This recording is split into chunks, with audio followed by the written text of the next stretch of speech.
Good evening. Thanks for tuning in to tonight's event, co-sponsored by the Menard Family George Washington Forum at Ohio University. Tonight's event is part of the Menard Family Guest Speakers Program and is co-sponsored by the Ohio University chapter of the Alexander Hamilton Society, whose president is Nathaniel Cameron. Good evening. The Alexander Hamilton Society is a nonpartisan, not-for-profit national organization that seeks to identify, educate, and launch young men and women into foreign policy and national security careers, imbued with the Hamiltonian perspective of strong and principled American leadership in global affairs. If you would like to be involved with the Ohio University chapter of the Alexander Hamilton Society, please visit our website to sign up and to learn about future opportunities. And we'll be posting, when we post the video of tonight's event on YouTube, we'll be providing a link to the OU's AHS chapter and to the AHS national website. Tonight's guest, brought to you by the Hamilton Society, is Henry Now.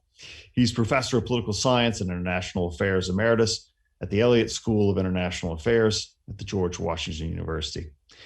He directed the U.S., Japan, South Korea legislative change between 1989 and 2016, and previously he served as a special assistant to the Undersecretary of State for Economic Affairs from 1975 to 77, and as a senior staff member and White House Sherpa on President Reagan's National Security Council, responsible for G7 summits and international economic affairs from 81 to 83. He attended MIT as an undergraduate and got his PhD and MA from SAIS, Johns Hopkins University. He's written widely, 5 books, tons of articles, and his most recent book is Conservative Internationalism, Armed Diplomacy Under Jefferson, Polk, Truman and Reagan. You'll all have a chance to ask Professor Now questions. At the bottom, there's a Q&A function. Just type in your questions and I'll make sure that we're able to get them to Henry. Henry, thanks for joining us tonight from Maryland. So you have, we don't often have people who are guests, either the HS or the Washington Forum, who have both academic experience and what I'll call real world experience, right? You're sort of unusual in that regard and are able to offer a kind of distinctive way of helping us think about the world. So you're making an argument tonight for something called conservative internationalism, and it's on the buffet of ways that we can think about the world. It is one of them, but it's not, as I gather, the dish that most people go to. The thing that most people seem to frame foreign affairs is something you call liberal internationalism, and then there's more recently nationalism and realism, neoconservatism. What are these other options of helping people frame the way the world sort of fits together? Well, first, thank you very, very much for having me. I look forward to this discussion. You're right that historically there has been more attention paid to sort of the realist school of American foreign policy, the liberal internationalist school, and more recently the nationalist school. But there's never been a school of conservative internationalism that's been at least identified and sketched out in the literature. I think it's been there, as I say in my book. I mean, one of my first examples of it is Jefferson. So it's been there since the beginning of the Republic. But it is still somewhat vague compared to the literature on the other approaches. And they differ. Once you sort of think about this and ask the question about what are the 2 principal dimensions of foreign policy, and you put those 2 principal dimensions together in a matrix, you suddenly discover this empty box called conservative internationalism. And that was a real, shock for me when I was doing this work. I, at some point, produced that matrix and realized that there was really nothing in the literature I could point to. I mean, neoconservatism fits in that box, but it's one and rather extreme version of conservative internationalism, whereas you have all kinds of realism, offensive, defensive, onshore, offshore. You've got all kinds of liberal internationalism. Some people, shooting for world government, and others for the UN. So a variety of approaches under liberal internationalism, and indeed a variety of approaches under nationalism. I mean, there is a conservative nationalism that is discussed in the literature, as well as a liberal nationalism, but I never found anything really that spoke about conservative internationalism. Usually conservative internationalists were thought to be realists because they were internationalists, but they were hard-nosed, pragmatic, like the realist. Tom Knock, I know, for example, a well-known historian, has written about the conservative internationalists after World War I. But as he describes them, they really are realists. They're not conservative internationalists. So that matrix, by the way, I was talking about has two dimensions. You ask the question, what are the objectives of foreign policy? And what are the principal means of conducting foreign policy? So if you look at the objectives of foreign policy, there are really two big ones that any country, by the way, not just the United States, but any country tries to achieve. The first is security.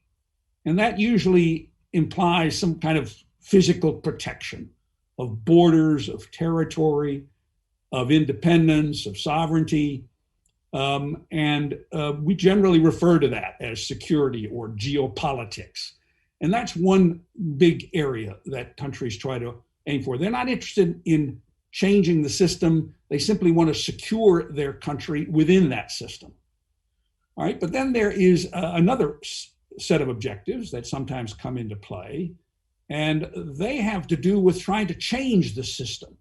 That is, move the international system more in the direction of your country. Now, if you could do that, that is, if you could modify, amend the system, and bring it closer to you politically, let's say, so that, for example, there are more democracies in the world. Well, that would be a political world in which the United States would feel much safer. And therefore, it would be desirable from the standpoint of our foreign policy. Now, we aren't thinking of our physical security, we're sort of thinking of our psychological and ideological security.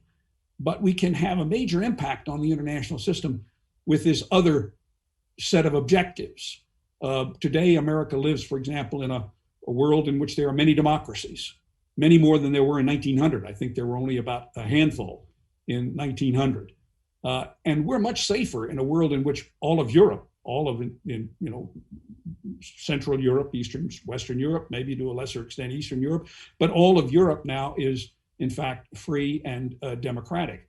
It's a much better world than the one we inhabited, let's say, in 1917 when we went to war in Europe. So these two objectives will get emphasized differently by the schools of thought or the traditions that we will be looking at this evening.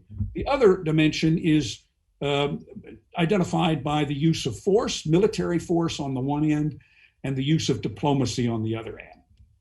Now, this involves quite a number of activities.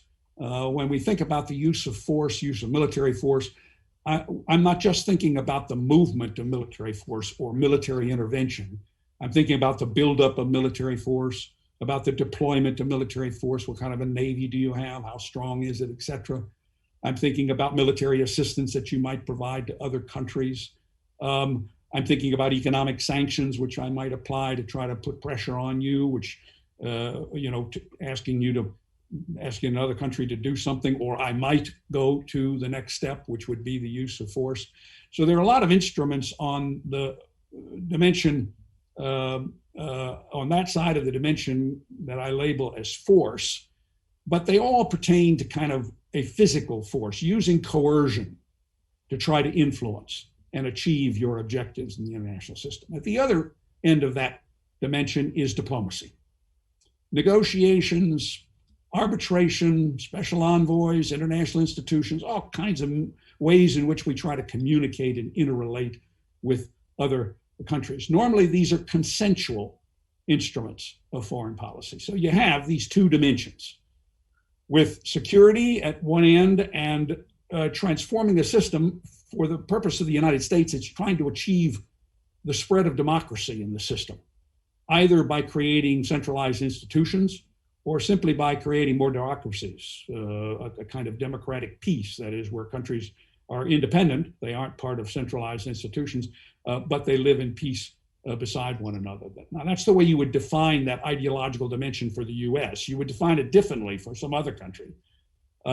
So sometimes some of these traditions will emphasize the prospect that we can, in fact, improve the international system in an ideological sense, make that system politically more comfortable to us. Those two traditions are, in fact, the conservative internationalist position and the liberal internationalist position. Both want to try to go beyond the existing system. They're not happy with things just the way they are. In the case of the liberal internationalists, they would like to bring that system closer together. They would like to globalize the system or internationalize the system. We're thinking now, for example, of people like Woodrow Wilson and Franklin Roosevelt, who kind of put together the school of thought that we know as liberal internationalism. And their hope was to try to develop international institutions in which we could do all of these consensual things to try to resolve our differences. And over time, we would eventually get rid of the use of military force, except to enforce whatever common laws that we might agree upon, or whatever common agreements that we might achieve. So those two schools, the liberal internationalist wants to kind of move the system towards more globalization, towards more interaction, towards more relationships, towards more institutions, more trade, more negotiations. Their feeling is that if we can get people to work together, they'll eventually move away from this idea of national security and national competition, balance of power, and all those things that characterize the current system. The other two schools, nationalism and realism, they're perfectly happy with the way the world is. They don't think you can change the world very much. And they don't really want to change the world very much. Countries are different. They have different political systems. They have different cultures, different societies, different languages, different history, and they will always have these differences. And so we shouldn't try to change that system. If we do, we create big problems. And we advance the prospects of war rather than to try to reduce the prospects of war. So those two positions, nationalism and realism, say, look, take the world the way it is, balance power. Now, the nationalists want to balance power very close to home. They principally want to defend their own country and defend their own borders. Some of them may believe, and they have believed historically, that you can defend your borders best if you push them out, if you expand those borders.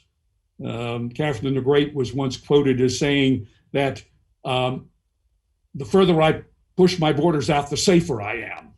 So nationalists sometimes defend borders. Those are the defensive nationalists. Sometimes they want to expand borders.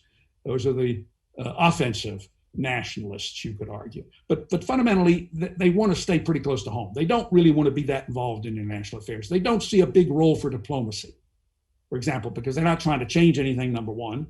And number two, they're perfectly happy being relatively isolated from one another. They're like those good friends who see each other every 6 months. That's good enough for them. That tradition, that national tradition, has been, by the way, in the American foreign policy debate for a long time. George Washington obviously laid out initially that position of independence, of protecting our own borders, staying out of the affairs of world nations. He articulated the policy of neutrality already in the mid-1790s. And that's a venerable tradition. Today or in the recent past, certainly since the end of World War II, it has been, on the sidelines. In recent years, it's come back certainly under President Trump. And it has been ridiculed in many ways, but it's a pretty substantial, very persuasive in many ways tradition, because by following that tradition, you tend to minimize what you can gain in the international system, but you also minimize the costs that you may incur in the international system. So, for example, by staying basically in our own hemisphere and minding our own business, we entered both World War I and World War II late. And that turned out actually to be not too bad. We had far fewer casualties in both wars than any other country. And we entered the war at a decisive moment, both wars, at a decisive moment when, in fact, we could have a significant influence. So, and we're powerful in our own hemisphere. We're not threatened in our own hemisphere. So we have no other great power in the Western hemisphere. So nationalists sometimes say, why do you want to go abroad? What do you need to do? Let other countries take care of themselves. That's the essence of a system based on nation states. Trump made that point, for example, at the UN when he said he admires countries who want to protect their sovereignty. That's what they're there for, to protect their independence and not to try to meddle in the affairs of others, and therefore basically stay out of international affairs. Now, you can't do that completely in a globalized world, so you adapt that nationalist position somewhat, but nevertheless, the realists, and I'll shortcut this, but the realists believe much the same thing as the nationalists, except they think that you need to try to deal with the threats as they emerge abroad before they reach America's shore. Don't just sit back and wait to be attacked, which we did in the case of World War I and World War II. Rather, the realists say you've got to be concerned about conflicts that emerge in other regions and other hemispheres, because they may very well quickly spill over and affect your hemisphere.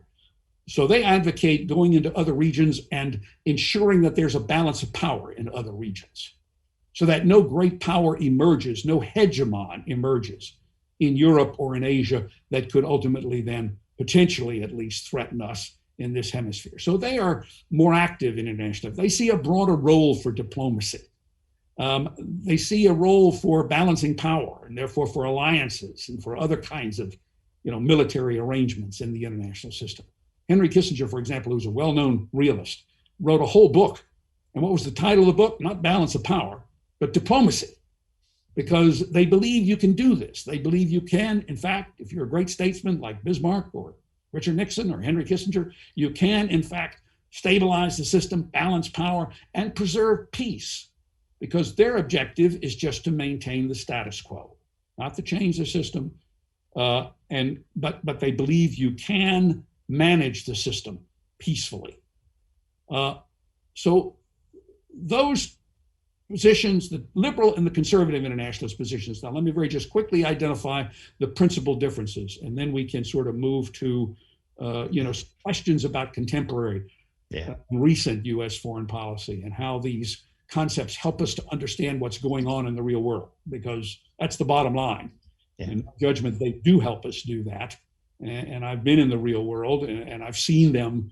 I've seen these schools of thought emerge in that world.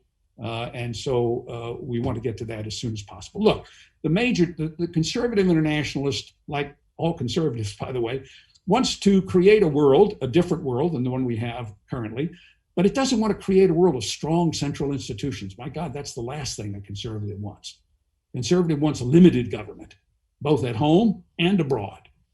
So the conservative internationalist is not a big fan of international institutions like the liberal internationalists, of the UN, and of other global institutions. Not that you can't use them under certain circumstances and that they don't have a role to play, but we certainly don't want the objective of trying to make them stronger and stronger and eventually integrate all countries into those institutions. And now we have this huge, global institution that could potentially threaten our freedom.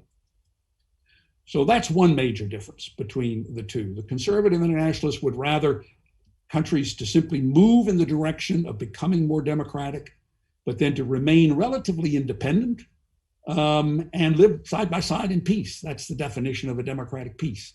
And by the way, it's the vision that Thomas Jefferson had in the 1790s of how we would deal with foreign relations in our own hemisphere.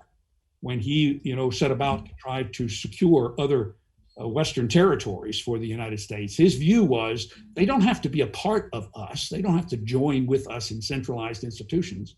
As long as they are republics like we are, we can live side by side with them in peace. So he even envisioned a kind of democratic peace on this continent and project that. He projected that out as well in his thinking about the French Revolution. He projected that out onto the international system as well. So the conservative is not interested in large institutions. The conservative internationalist is also aware that the international system is more competitive and is more dangerous than maybe the nationalists believe. The nationalists kind of think, well, things will work out okay in the world as long as you don't get involved in them. Conservative Internationalist is not very complacent about the existing world. It's one of the reasons why they want to reshape it. And therefore, in order to reshape it, they realize that there's going to have to be more of a role for military force. And this is another big issue on which they differ from the liberal internationalists.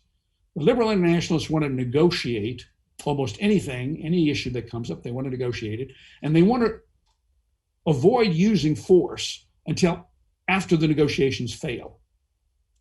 They want to, in effect, substitute diplomacy and negotiations for the use of force, believing that over time, countries will learn to get along, and then they will gradually, slowly disarm and move towards a world that is integrated and operates more or less along the same lines as a domestic system.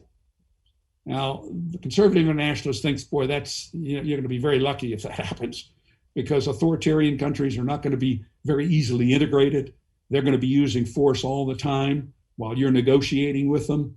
They'll be out there on the ground trying to improve their position. As long as you negotiate with them, they'll keep gaining ground. And eventually, if you get an agreement, it's going to favor them because of the gains they've made on the ground. Or if you don't get an agreement, they're going to be considerably farther ahead of you than they were at the outset. And so the conservative internationalist says you're going to have to be willing to use force, even in the context of negotiations, meaning you're going to have to leverage your diplomacy.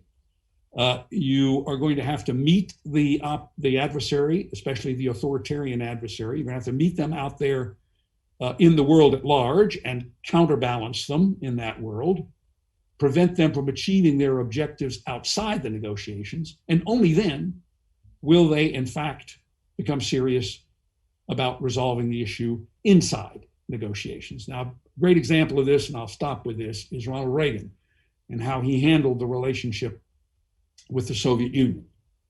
He did not want to just coexist with the Soviet Union, which was the realist way of dealing with the Soviet Union. We can't change anything. We'll have to live with the Soviet Union. Let's just get along with it. Let's coexist. Reagan rejected that in the 1970s openly in his campaign challenging Ford and in his campaign in 1980. And he said, look, I don't want the Soviet Union to be around forever. I want this thing to come to a resolution because that's an authoritarian country that threatens the freedom of my country and the freedom of much of Western Europe. And I want to resolve this in one way or another. And I believe so strongly in my system of government, my free system of government, that I think there'll be an end to the Cold War someday. We'll win and they'll lose. Now, the realists went berserk over that because they thought, oh my gosh, he's going to start a world war, or, doesn't he realize you can't do that? The realists expected the relation to the balance of power to go on forever with the Soviet Union. Kissinger actually said that in a book in 1977. Reagan just rejected that and said, no, there must be a way. He said, there must be a way to resolve this problem of the Cold War. And so he wanted to ultimately, if not democratize the Soviet Union, move them in the direction of freedom. Now, he realized that if he was going to do that, he was going to have to block and stop their efforts outside of negotiations, and he was going to have to counterbalance the Soviet Union. That was his military buildup. That was his development of the Strategic Defense Initiative. That was his leveraging of diplomacy. And once he had those elements in place, by the way, in his second term, he then went deeply and seriously into negotiations. And he succeeded, of course, in getting agreements, not just coexisting agreements, but he got agreements that significantly favored the side of freedom and ultimately weakened and undermined and finally, you could say, destroyed the Soviet system. Now, out of that system arose Russia and other republics, and we're still certainly having to deal with Russia. And of course, he never believed that you could deal with the Soviet Union primarily through international negotiations to disarm. And that was the preferable way for the liberal internationalists, for Jimmy Carter, for example, who started his presidency by, wanting to emphasize international negotiations and particularly arms control negotiations. and that somehow or other, if you could work with the Soviet Union, get SALT II, get then a focus on strategic weapons, you could eventually sort of lead to a disarmed world, and that would then be a world in which the US and the Soviet Union could settle their issues by negotiation, by peaceful means, and you would have this transformation of the system as the liberal internationalists envision it in terms of a global system of institutions and negotiations. Why don't I stop there? Yeah, I mean, so I want to come in. So in the world in which you've actually, so you sort of sketched out the kind of schools of thought, and you're starting to get into kind of like where the rubber meets the road, how this actually shapes the way that people, try to deal with the world. And broadly in your career, broadly speaking, there are kind of two phases. There's a Cold War phase and a post-Cold War phase. And you started talking about what the Cold War tensions was. I know this may sound crazy, but some of the people listening to this are, younger than you or I are, and might have heard of this thing, the Cold War. What is it? What was it? But what challenges did it present for American presidents, right? So what challenges were presented by it? And you've talked about Reagan as being a kind of, a liberal, sort of a conservative internationalist. But what had presidents before Reagan thought? Because early on, people thought Reagan was a bit of a madman, right? That was the sort of thing like this. He's dangerous. And so was there a broad consensus among American presidents, Democrat or Republican, about how one deals with the threat? So what's the nature of the threat of the Soviet Union? And then what was the sort of consensus, and how did Reagan break from it? And why maybe did Reagan break from it? Well, the first thing to remember about the Cold War era now, from roughly 1945 or the late 1940s to 1989 or 1991 when the Soviet Union collapsed, was a period when the United States faced an existential threat. The Soviet Union was a major nuclear power, which with its nuclear arsenal threatened the United States directly, US territory directly. I lived I was a student, in fact. I was a senior in college when the Cuban Missile Crisis occurred. And I remember the charts showing us where those missiles could hit, the missiles that were being set up in Cuba. So this was a very real existential threat. Had those missiles been launched, no matter what we might have done, much of the United States would have been destroyed. And we lived under that threat from the Soviet Union for that entire period. I think it's important for young people to go back and look at that period. I know they're tempted to say it could never happen again, but that's not a very good reading of history. And therefore it's worth remembering. Secondly, so there were two ways now to deal with this, for the most part, until Reagan came along. One was simply to balance power, but now to do it through nuclear deterrence.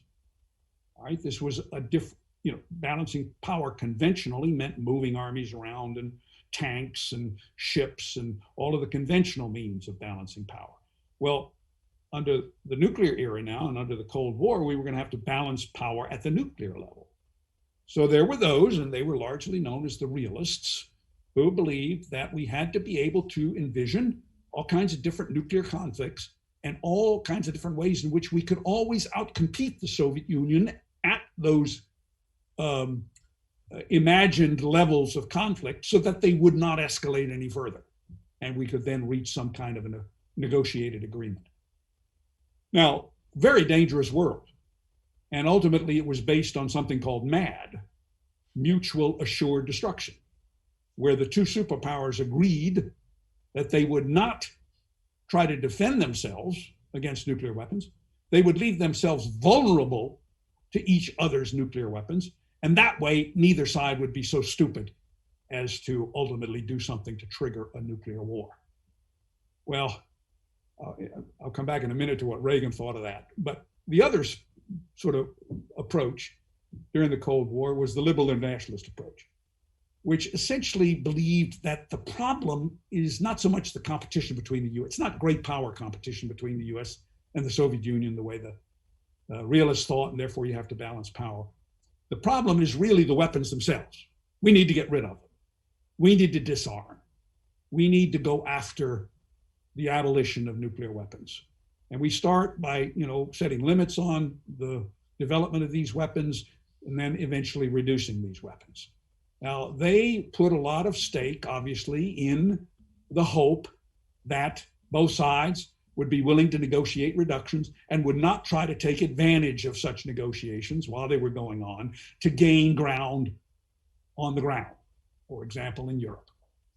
Well, as it turned out in the 1970s, the Soviet Union was, in fact, while we were negotiating, that was the period of détente, when we were working sort of on a liberal internationalist approach to dealing with the Soviet Union. It was during that decade that the Soviet Union really began to move out. They installed intermediate range nuclear weapons in Europe, in Eastern Europe, the so-called SS-20s. They began to intervene miles away from their own border, which they had not done before. We negotiated with them a validation of their conquest after World War II. That is, we negotiated peace agreements that basically confirmed their control in Eastern Europe and in East Germany. We accepted the division of Europe as legitimate, and that gave them a great deal of, advantage. And so it appeared, or at least it certainly appeared to Reagan, that the Soviet Union was doing exactly what conservative internationalists fear. That is, it was negotiating, and it would negotiate until, hell froze over. Because all the while they were making much bigger gains outside the negotiations in the real world. And he said, détente is a one-way street. We've got to make it a two-way street, which means we've got to do something to build up, not just to contain the Soviet Union, but to let the Soviet Union know that if they wanted an arms race and if they wanted to compete in the military field, bring them on. And essentially, Reagan did that. And it turned out he did that in the early 1980s. He first faced a very, very poor economy, and he knew that he would never be able to build up his defense program without a better economy. So he set about to try to bring about a recovery of the US and the world economy from what was called stagflation in the 1970s, a very, very bad economic era. And so a lot depended in his early years on getting that economic program in place, being able, therefore, to spend the money that he wanted to spend on defense and on SDI, and then thereby creating a presence, as he himself said in 1984, that the Soviet Union would want to negotiate with. Because now we had stopped them outside the negotiations, and they finally, when Gorbachev came along, had a leader who could enter into these negotiations, and we might get somewhere. Did all of Reagan's foreign policy advisors think this? I mean, a question came in. Hey, were Caspar Weinberger and George Shultz, I guess he just died this year, were Weinberger and Shultz, were these conservative internationalists, one or the other or both of them? Well, you have to ask the question, what were they trying to achieve? You have to look at the matrix. Let me just, and say, what was the primary objective that they were pursuing? Did they want to keep the world as it is? All right, the realists who say, look, don't think the Soviet Union is going to disappear. We're going to have the Soviet Union around forever. Or were they trying to maybe change the world and move the Soviet Union and other countries toward democracy? Here's the thing. They all, by the way, supported Reagan and his vision. But in some sense, Reagan was the only one who connected all the pieces. A man like George Shultz believed strongly in diplomacy and had spent his life negotiating as a labor negotiator, as an economist, as Secretary of the Treasury back in the early under the Nixon administration, and he was a man who believed that you had to talk about things and you had to work through things through negotiations, and you ultimately had to be willing to compromise. All right, so that was the kind of negotiation compromise part of Ronald Reagan. But not just the only part of Ronald Reagan, because when Shultz first came into office in fall of 1982, I was at that meeting when he told Shultz, don't be too eager to negotiate. Don't be too eager to negotiate. I don't yet have my leverage in place. The economy is still in the tank. This was 1982. We have not deployed the INF weapons to counter those Soviet SS-20 weapons, and they'll never reduce their SS-20 weapons until we deploy our own INF weapons. I don't have SDI yet. And by the way, when he announced SDI after Schultz came on board, Schultz was aghast. He was aghast. He called it lunacy. See, so as good a man as Schultz was, and he was a great man, and he really served Reagan well, he only had that negotiating part of Reagan. He later recognized, once Reagan had the leverage by 1984-85, he realized that we needed to use that leverage, and he wanted to use that leverage, but he would have never voted to bring about that leverage. Now, Weinberger was the guy in the Reagan camp who was the hardliner and who wanted the leverage, who wanted the military buildup, who wanted the SDI, and who in the end didn't think it was necessary to negotiate. The Soviets would cry uncle. They would be defeated if we could do what, Weinberger thought we should do. Now, he was incredibly valuable to Ronald Reagan because he supported him, especially in that first term, when he needed all the support he could get in order to convince the Hill and the American public that the buildup was necessary and that it was not going to cause World War III, but it was actually going to potentially eliminate nuclear weapons. He began to talk about eliminating nuclear weapons, almost like a liberal internationalist. We'll get rid of those weapons. When he started to negotiate then in 85, 86, Weinberger, slowly, you could say went bonkers. He even wrote a public letter before Reagan went to Reykjavik, warning Reagan. Now, can you imagine your Secretary of Defense warning you not to, make any agreements, that this was totally unnecessary? Thatcher, of course, worried terribly about the agreements that Reagan might make at Reykjavik. But no, this was part of Reagan's agenda. He needed the leverage. He needed the hardware to put him in a position to negotiate, to tell Gorbachev, look, you can't gain anything outside these negotiations. You better make the best deal you can inside the negotiations. And the payoff for Reagan, let me just tell you about one incident in October of 1986. We now have these minutes when Gorbachev met with his Politburo. Now remember, this is 1 month before the Reykjavik summit, where potentially the US and the Soviet Union almost reached agreement on eliminating nuclear weapons completely. It failed, but nevertheless, that's how close they were. And before going to that meeting, 1 month before, Gorbachev tells the Politburo, fellows, we have one objective at Reykjavik. We've got to get rid of SDI, because if we get involved in another arms race, we will lose. We cannot win. Our economy is breaking already with what we are spending on defense. We simply can't go any further. Well, there was the payoff, I think, for the leverage aspect of Reagan's diplomacy.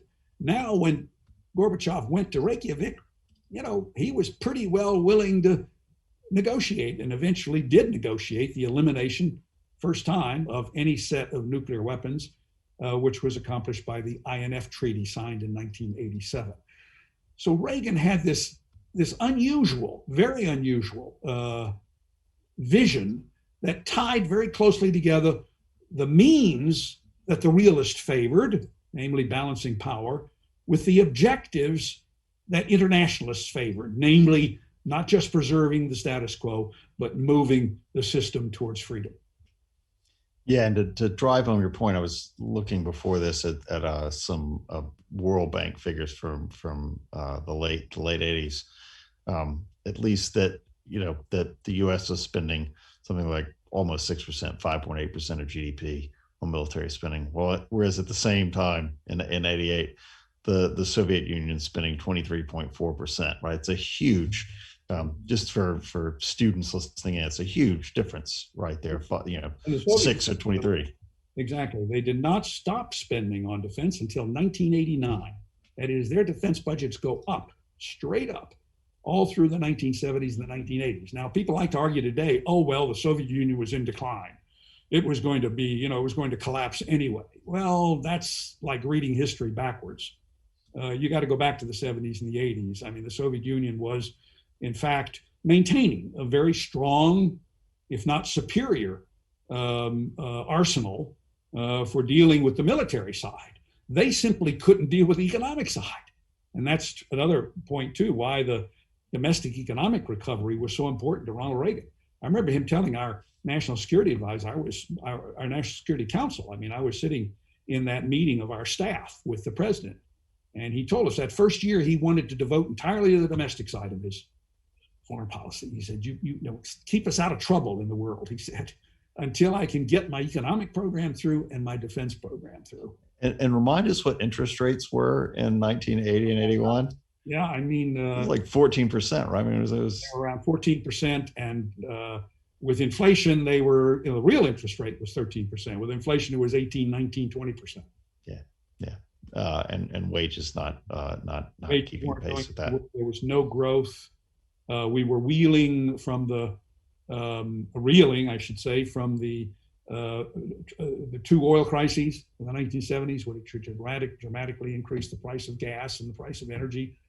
So we were in bad shape. I mean, I think almost not as bad, obviously, economically as in the 1930s, but we have evidence of this, that the recession in the late 1970s and early 1980s was the worst recession we have ever had, both after World War after World War II and after the demise of the Soviet Union.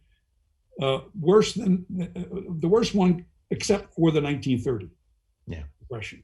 10.8 unemployment, over 20% nominal interest rates, oil prices, commodity prices out of sight. Labor, the labor market was practically, frozen.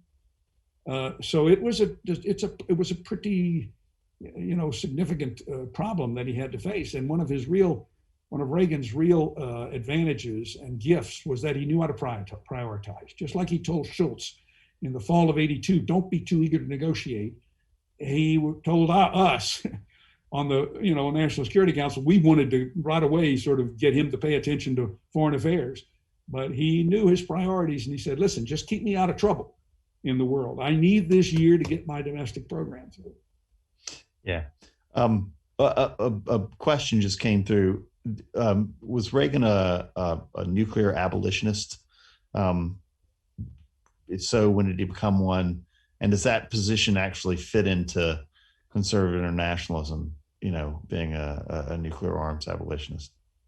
Yeah, it's a very important question, and it's one that's also frequently misunderstood. The way I understand it is he was a nuclear abolitionist, but he was not a deterrence abolitionist. He wanted to get rid of MAD with the focus on offensive weapons that would destroy the entire civilization as a reasonable or humane way to deal with the balance of power. He wanted to do away with that, no question about it. But he was a realist, all right?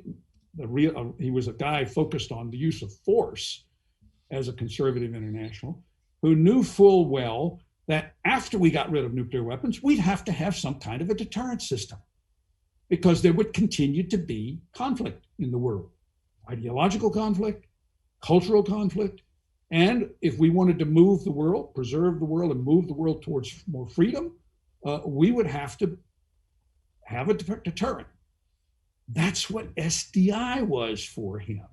And that's why he didn't want to give it up, even to get rid of all nuclear weapons. And that's what he refused at Reykjavik, because he said, look, he told Gorbachev this, he said, when we're done with nuclear weapons, what is going to prevent some country from simply reacquiring nuclear weapons?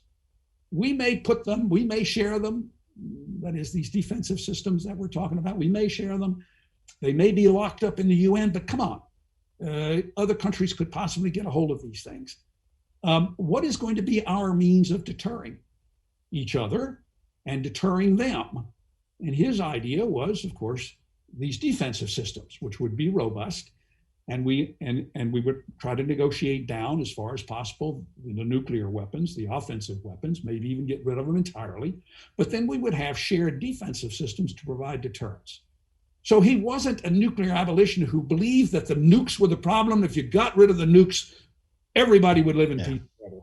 He was definitely not one of those. Okay. And a lot of the no nukes people are that way. I mean, they don't consider the question of what are we going to do after we've gotten rid of nuclear weapons.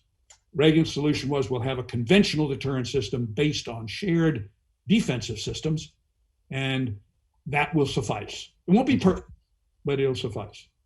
So the Cold War, right, as you know, ends late 80s, early 90s, seems, or often interpreted in retrospect as a sort of validation of this approach pursued by Reagan, supported by Thatcher. So that was like your training, and practical training in foreign affairs was in that sort of last days, heightened in last days of the Cold War. Maybe days that you couldn't see coming when you were in them, but is it in retrospect last days? And then since the 90s, there's the sort of, well, what's the world supposed to be like after?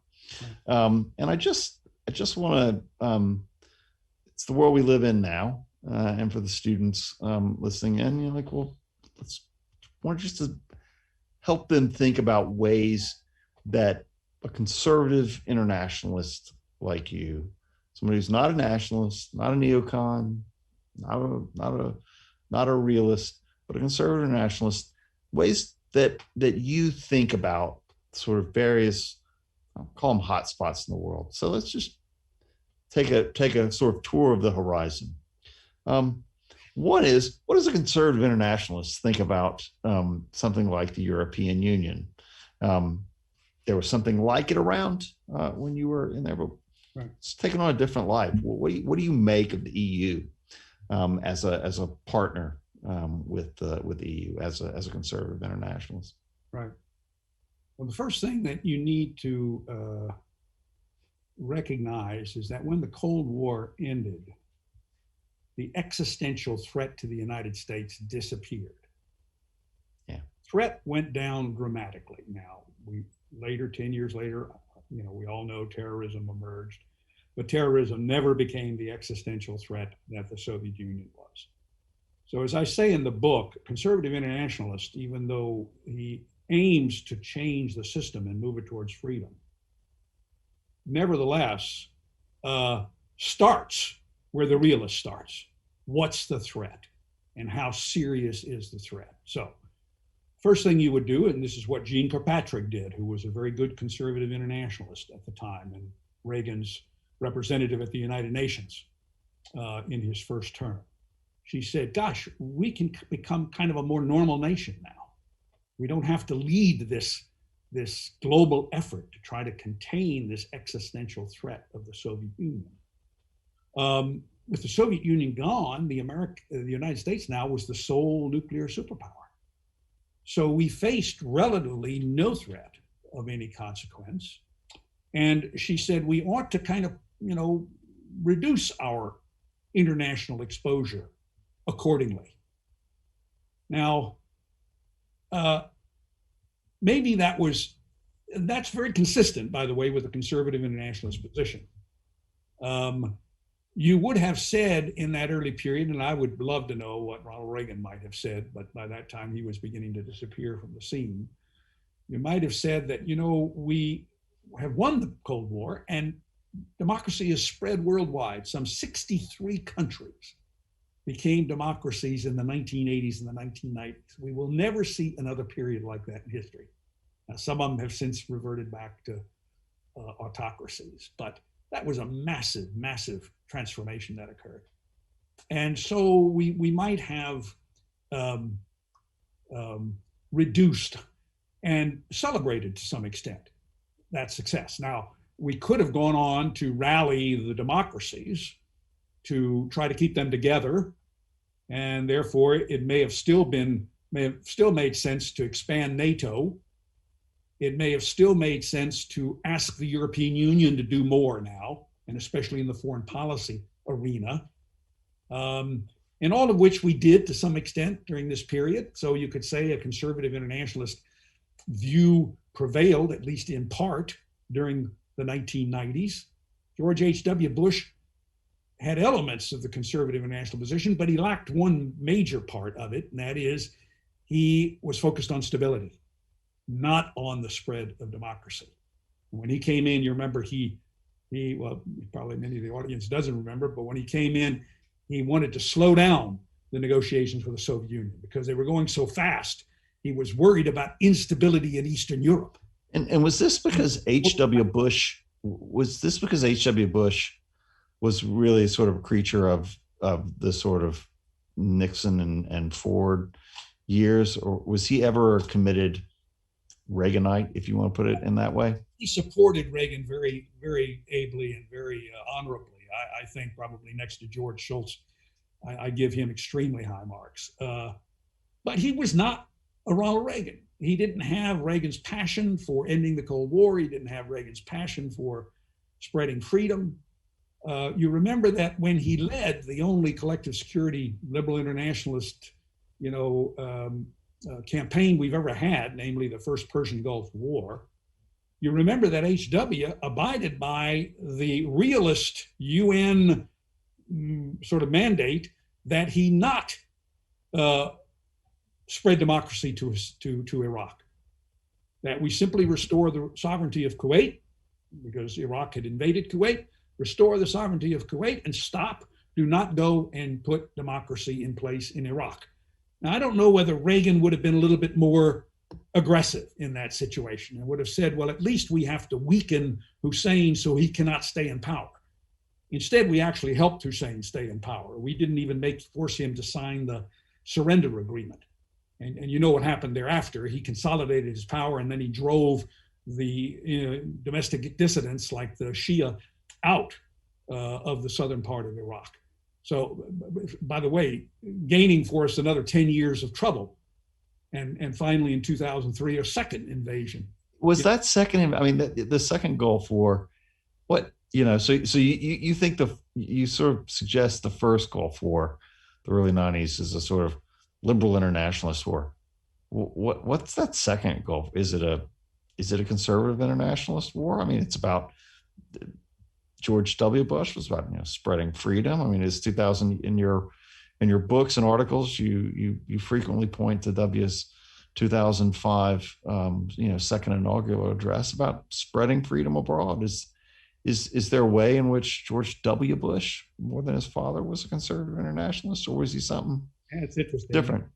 It's a very interesting question, and of course, you can make all sorts of arguments about these things, and I'm comfortable with that. But my argument is the following, and I lay it out in the book.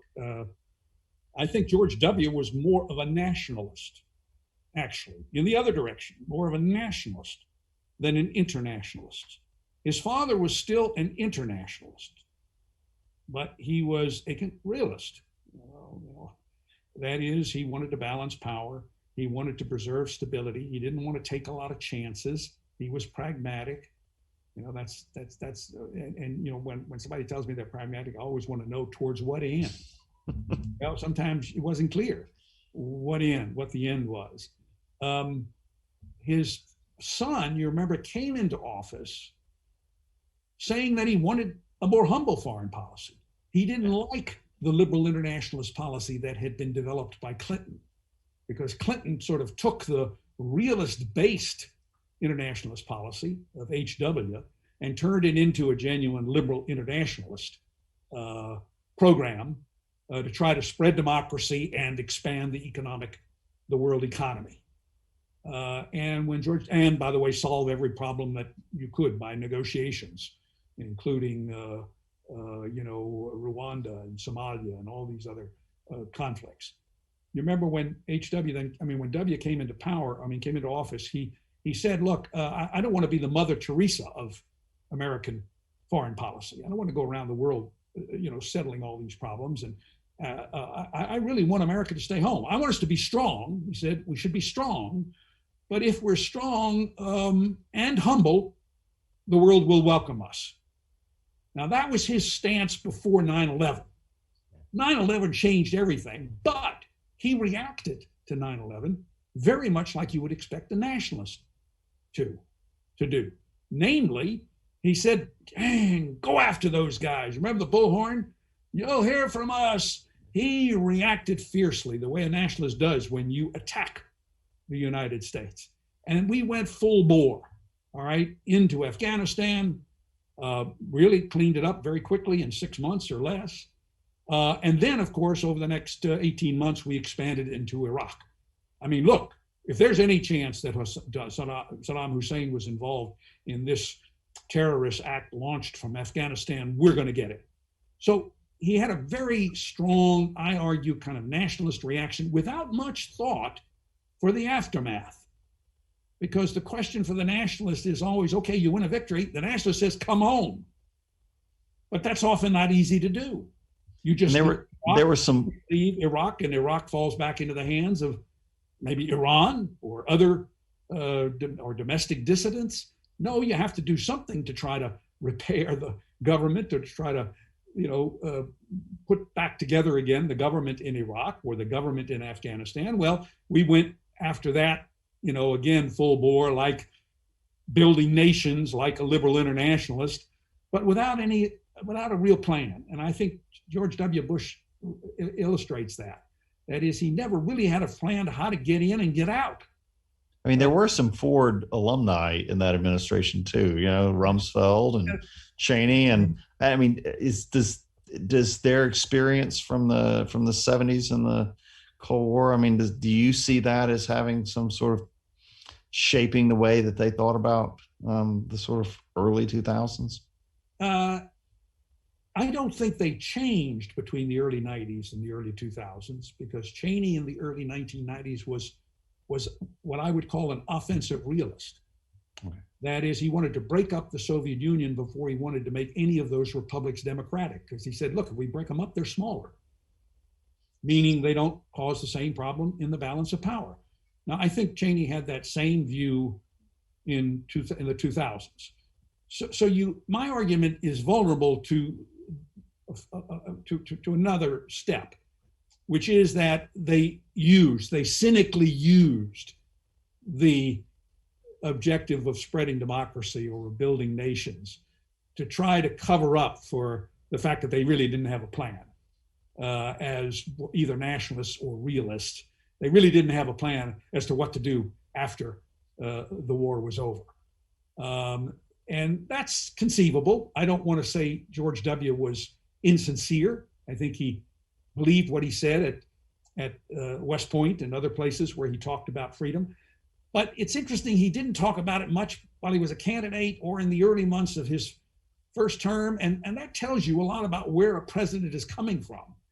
Now, events clearly influence his thinking, and though 9/11 influenced his thinking, made him into, first of all, a strong nationalist. Boy, they hit us, man, let's go after them. And then, of course, realizing that, oh my gosh, if I overthrow governments in Iraq and Afghanistan, I guess I got to do something to try to put them back together again.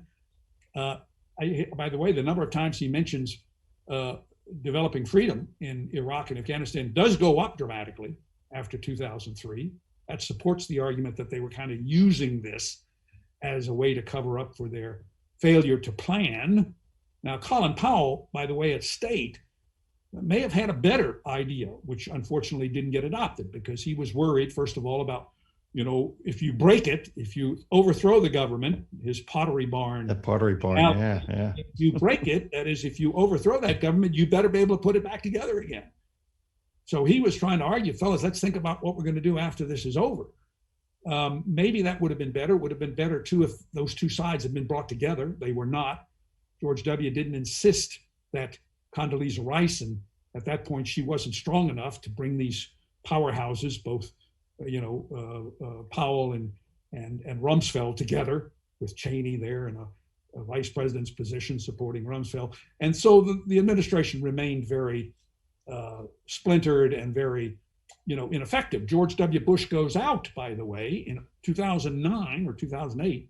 He goes out with a second surge in Iraq. You could say a second invasion of Iraq. In my mind, doubling down on that nationalist notion that, by golly, we don't quite know how to build a nation, but we sure know how to beat the hell out of you if you keep attacking us. There's some questioner, audience member, ask a question, and you often hear a version of this. All right, Professor, now it's great, spreading freedom, democracy, liberal internationalists, conservative internationalists want to change the system and spread freedom. Isn't this really just American imperialism, right? That's the question. Isn't this just trying to build an empire, and you're offering a sort of ex post facto explanation of it? In other words, isn't liberal and conservative internationalism doing something like you suggest is a possibility that the W. Bush administration was doing after having broken up this, offering a reason after the fact for something that's pretty cynical? Look, it's possible. I mean, this is the realist interpretation of what George W. Bush did and what Ronald Reagan did. I mean, their argument is that we didn't really have to. We were simply balancing power. We were engaged in the normal, interactions that take place in an anarchy under anarchy, and we try to put a coat of perfume on it all in terms of spreading freedom. I know Ronald Reagan didn't believe that, and I don't believe it. And one of the reasons why I don't accept that argument is that, look, we're defending, all of this is for the purpose of defending America, all right, both by securing our physical territory and borders, and also by trying to make the world politically closer to our values, all right, because we can be more comfortable in that world. Now, we as a country have no other identity except 200 years of history. We have no other identity except that piece of parchment on which the Declaration of Independence stands and the Constitution stands. That is, we are a republic. We are a government that believes in the principles of freedom, of self-government, and of checks and balances, and of divided powers. This is a set of ideas that defines us. So we are a free people in that sense. And if we aren't concerned about that, maintaining that identity, obviously we're going to fall apart at some point. And we can't be involved in the world without that identity being evident. It has always been evident. When we had no power, and therefore could not be charged with imperialism, in the first half of the 19th century, we had no power. And yet the monarchs in Europe feared us to no end. Wonderful comments made by Metternich, for example, and by other monarchs in that period, saying that, my gosh, if these people succeed over the United States, every throne in Europe will be threatened.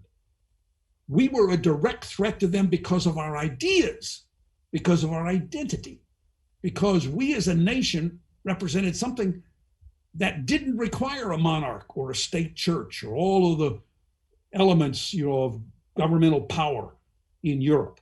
And that frightened the monarch. So I think whether we stay out of the world or whether we stay engaged in the world, we're going to have to live up to who we are. And we are, in fact, the first country. We were the first country to try this kind of a republican system without a monarch, without a state church. England and Holland had already started to liberalize a bit, but they had a lot of elements of authoritarian power in their history that they could draw on to hold together. We had none of that.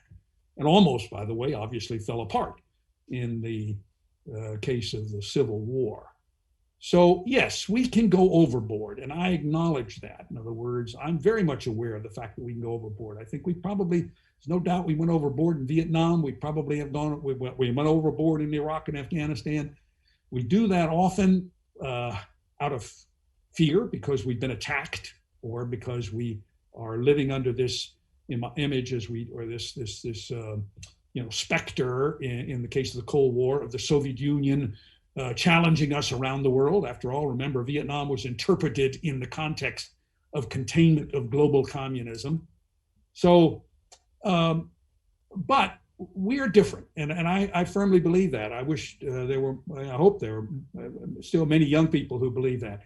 It doesn't mean that we're better. It means we're different, and we got this unique responsibility to to live up to the form of government that we helped to create, that we helped to pioneer in the world. And I think a form of government that's been, more helpful, more humane, more beneficial than any other form of government, with all of its flaws. And it has many: slavery, segregation, systemic racism, it's called today. I don't deny any of that. But I'm just wondering what the world would look like if the monarchs had persisted in Europe and were still there today.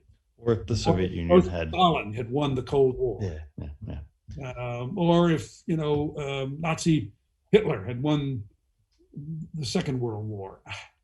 I mean, we can be sensible about our limitations and still inspired by our uniqueness. Yeah. So there's you've done a nice job of talking about the ways that the changing thinking about the Soviet Union. Just as we sort of, draw a bow, on this. I wonder if I could just ask, what did Reagan think about China, and just what are your thoughts in general about China, which is recently become, is China like the Soviet Union? Is it that kind of threat to the United States today? What ways? How does a conservative internationalist think about China, and how did earlier late Cold War conservative internationalists think about China's future? What did they get right? What did they get wrong? Right. The realist, of course, would see it largely in terms of now balancing against another power. Remember, the classic realist move with respect to China was Nixon's decision to ally with China against the Soviet Union, even though both of them were communists. There's the realist saying, you balance power. You don't care who you ally with. You ally with anybody that you need to in order to balance power. I don't think, Nixon sent Reagan actually to China. I haven't investigated that visit carefully yet, but Reagan had some differences even then with Nixon. He was much more worried about Taiwan and what that meant in terms of our relationships with China. And in the 70s and early 80s, I recall that China is now, for the first time, opening up. And Mao Zedong comes along and says, guys, we've got to join this world economy. It was kind of a Gorbachev decision in China to open up to the world economy, as Gorbachev did in the 1987, 88. And we've got to grow and prosper economically. And the only way we're going to do that is to get out of this isolation. So Reagan didn't oppose that. It wasn't a big, by the way, item on his agenda, I think, throughout the 1980s. China was neither the threat that it would become, today, nor was China yet a significant part of the global economy. So it was kind of under the radar. But he was very concerned in the 70s and throughout the 80s with Taiwan, because he always saw it in ideological terms. China was an authoritarian communist government, and it was opposed to freedom. And we have a chance, maybe it'll work, that we bring them into the world economy and they will change their stripes. I don't know that Reagan, held out great hope for that, but that was the feeling at the time. And he probably would have, or he did go along with it. But today, I think he would recognize two things. China is more powerful.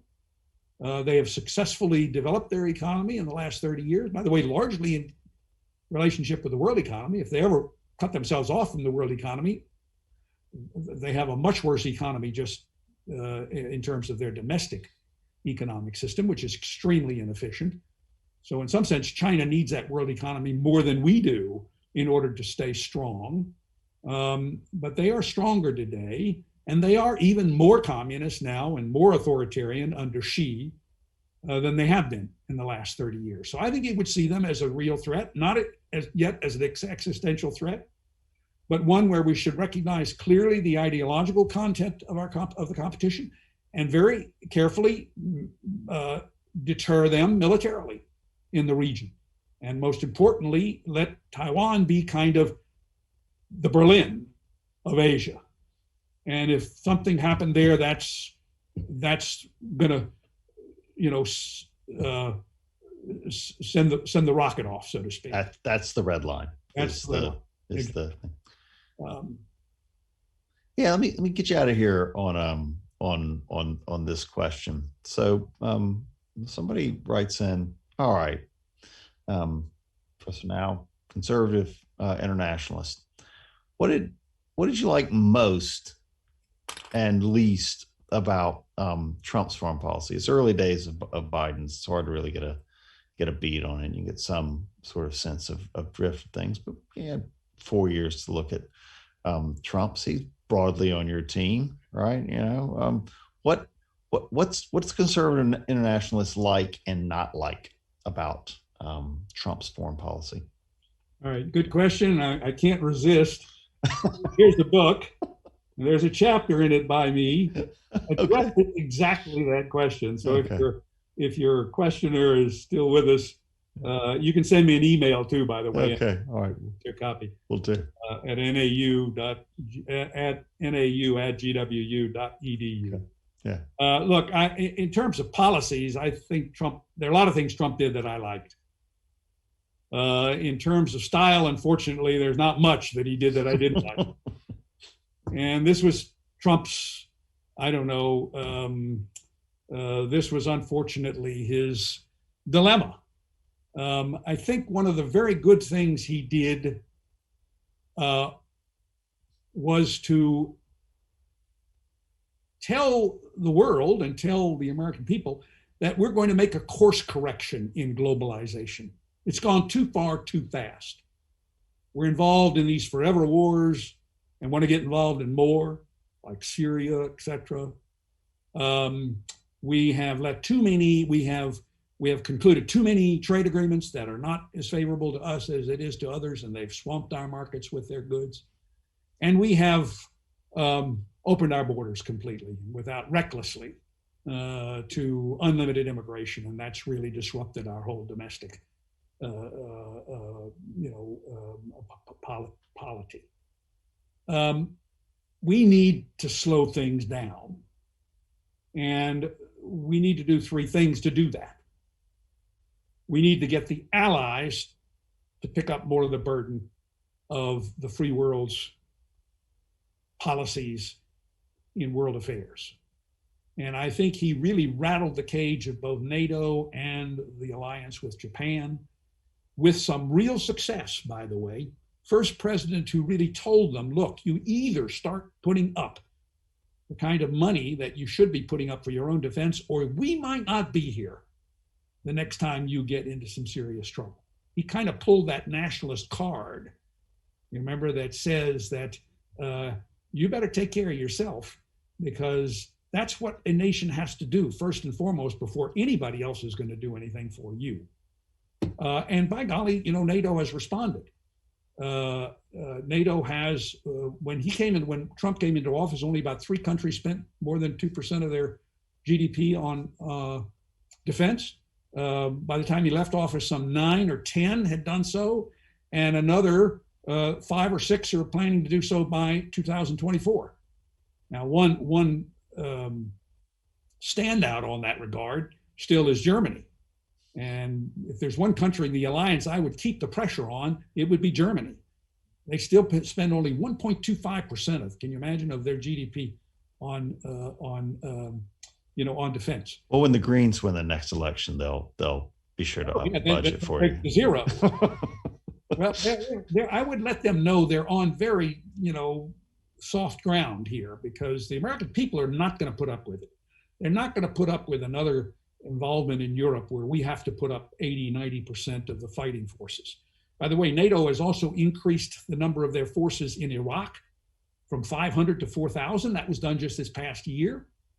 That's all because of Trump. No other American president, certainly not Obama, was willing to do that, was willing to shake the cage and make them aware of the fact that this is ridiculous and there's no way we can sustain it. Secondly, he revised some of the treaties, some of the trade agreements. They needed to be re-examined. They were in the case of NAFTA that were 30 years old. He exaggerated a bit about how terrible they were for the country, but they were still not as good as they could have been. For example, the NAFTA agreement never even dealt with energy. I mean, 30 years later, Mexico's a major energy producer. It was, and by the way, no longer has a state energy industry. So I think that was a smart move, and I hope Biden will keep some pressure on our trade partners to make sure that we're not nearly as powerful as we were in 1991 or in 1945. So trade agreements have to be more balanced if it's going to be a fair deal for our people, for our American citizens. And lastly, of course, Trump built the wall, and he did something about immigration, and he really did. In the last year that he was in office, immigration came way down, not only because of the wall, it was more symbolic maybe than strategic, but because of the agreements that he negotiated with a lot of threat of tariffs and other things with Mexico, Guatemala, Honduras, El Salvador, all of which Biden, unfortunately, just out of political passion, ended when he came into office. Now he's trying to renegotiate with Mexico. Well, okay, I understand the politics, but he should be held responsible for that. Anybody who does that, whether it's Republican or Democrat, and for just pure political reasons has to cancel some agreements that are working. And now he's going to have to recreate those agreements and just simply slow down immigration. We're an immigrant country. We'll always be an immigrant country, but we're going to have to be sensible about it. And Trump was telling us we went too far. So that's where I think Trump made his mark. By the way, he also expanded growth, doubled growth through his deregulation primarily, not through his tax cuts, but through his deregulation.